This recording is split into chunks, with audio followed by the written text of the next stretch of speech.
Members of the United Nations Security Council discussed the ongoing crisis in Syria following the collapse of President Bashar al-Assad's government. They urged all sides in the country to prioritize the interests of the Syrian people. At Russia's request, the United Nations Security Council convened for a closed-door meeting to address the rapidly deteriorating situation in Syria. Prior to the meeting, several council members spoke to the press, sharing their nation's positions on how best to address the crisis. We are following the situation very closely, and we want to see the situation stabilize as soon as possible.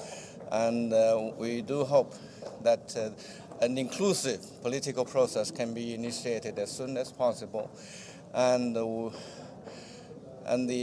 factions and parties in Syria should take the interests of the people as their priority.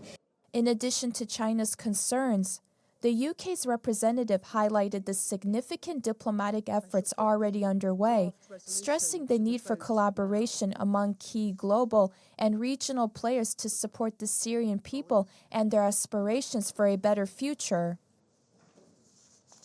These things require a lot of actors, so there's been a huge amount of diplomacy over the weekend with phone calls and meetings. So I think there's a lot of diplomacy going on. It needs to include the P5, it needs to include the countries of the region, but ultimately it's about the Syrian people and getting behind them and their aspirations for a better future.